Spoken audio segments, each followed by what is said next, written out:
শুভ, তোমার মনে আছে কিছুদিন আগে আমি কালেক্টরের পিএ পদের জন্য একটা এক্সাম দিয়েছিলাম? হ্যাঁ মনে আছে। এই দেখো তার অ্যাপয়েন্টমেন্ট লেটার, আমি চাকরিটা পেয়ে গেছি। বাহ, এটা খুব খুশির কথা। এবার আমাদের ফ্যামিলিতে একটা সাপোর্ট হবে তাহলে। আমাদের নয়, আমার।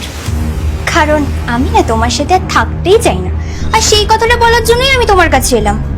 আমার তো মনে হয় তোমার দ্বারা লাইফে কিছু হবে না। এতদিন যখন কিছু করতে পারোনি, আর এই কয়দিনে কি করবে? তোমার সাথে না আমার ক্লাসটা এখন ঠিক ম্যাচ করছে না গো। সুমি, এগুলো কি বলছো তুমি? আরে তুমি আর আমি মিলে তো ডিসাইড করলাম যে কোনো একজন চাকরি পেয়ে গেলে ফ্যামিলিকে সাপোর্ট করব। আজকে তোমার কি হলো? এতদিন আমি অন্ধ ছিলাম, আর আজকে আমার চোখটা খুলে গেছে। আর কোনটা ঠিক আর কোনটা ভুল সেটা আমি খুব ভালোভাবেই বুঝতে পারছি। তুমি কি ভেবেছিলে যে বউ চাকরি করবে আর তুমি তার টাকায় বসে বসে খাবে? সেটা আর হচ্ছে না গো। আমি তোমার সাথে আর থাকছি না, আর এটাই আমার ফাইনাল ডিসিশন। সুমি, তোমার মাথাটা গরম হয়ে গেছে, ওই জন্য তুমি উল্টো পাল্টা বলছো। আর একবার ভেবে নাও। আমার ভাবাও হয়ে গেছে আর ডিসিশন নেবাও হয়ে গেছে। শোনো, তুমি যেটা প্ল্যান করে রেখেছিলে না, আমি পড়াশোনা করলাম, কষ্ট করে চাকরি পেলাম, আর এখন তুমি আমার টাকায় আয়েশ করে থাকবে, সেটা আর হবে না।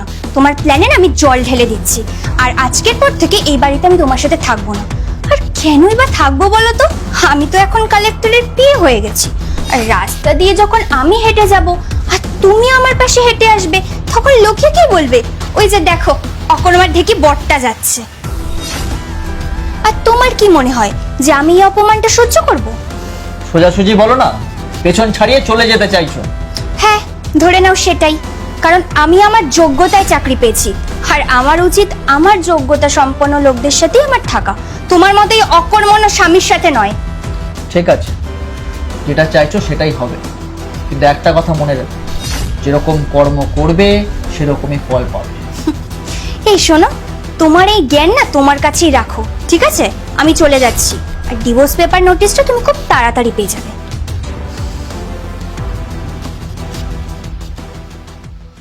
সুমি, তুই এখানে দাঁড়িয়ে কি করছিস? তুই জানিস কি হয়েছে?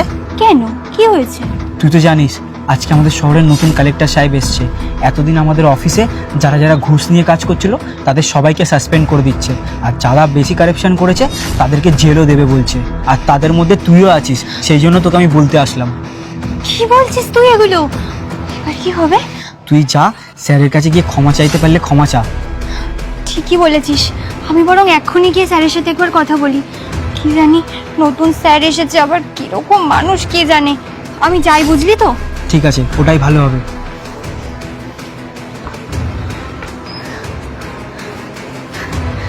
স্যার, প্লিজ প্লিজ আপনি আমাকে এবারের মতো মাফ করে দিন। আপনি আমাকে সাসপেন্ড করে দিয়েছেন, এটা আমি মেনে নিচ্ছি, কিন্তু প্লিজ আমি হাত জোড় করে রিকোয়েস্ট করছি, আপনি করাপশনের চার্জগুলো সব তুলে নিন, নালে নালে আমাকে জেলে চলে যেতে হবে। প্লিজ আমার কথাটা একবার বোঝার চেষ্টা করুন। আমার কেরিয়ার। শুভ, তুমি? হ্যাঁ আমি। কি ভাবলে তোমার উপর কারাপশনের যে চার্জেসগুলো রেগেছে বা বাদ বাকি যেগুলো হয়েছে সেগুলো অন্য কেউ করেছে?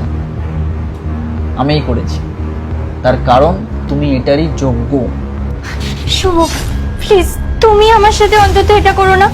বাইরের কেউ না বুঝুক, তুমি তো একটা সময় আমার নিজের লোক ছিলে, তুমি তো বুঝবে। বলো। কে শুভ?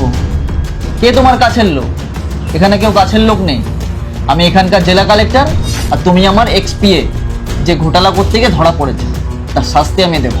আর এখনই বললে না আমি তোমার নিজের লোক, যেহেতু পার্সোনাল লেভেলে কিছু কথা বললে সেই জন্য কিছু কথা তোমাকে আমি ক্লিয়ার করে দিই।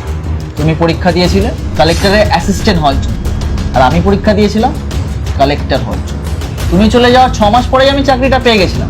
ট্রেনিংয়ে একটু সময় লেগেছে। আর কপাল দেখো, ভগবানের কি ইচ্ছা নাকি কপালের খেলা কি বলবো, পোস্টিংটাও তোমার এলাকাতে সেম জায়গাতেই হয়েছে, আর আমি হলাম যে তোমার সিনিয়র। যাই হোক, ভালোই হলো। তুমি এটা ভেবো না আমি তোমার এক্স হাজবেন্ড বলে তোমাকে ছেড়ে দেবো। তুমি যে কারাপশনগুলো করেছো তার প্রাপ্য শাস্তি তুমি পাবে। কারণ এখানে তোমার হাজবেন্ড বা কাছের লোক হিসাবে আমি এখানে বসে নেই। এই চেয়ারটার একটা ভ্যালু আছে, এই চেয়ারের ভ্যালুর জন্য তোমাকে শাস্তি পেতেই হবে। তোমার ভালোর জন্যই বলছি, এখনই এখান থেকে চলে যাও, নাহলে আমাকে অফিসারদের ডাকতে হবে। তখন ঘাড় ধাক্কা দিয়ে বের করে দিলে তোমারই অপমান হবে। চলে যাও।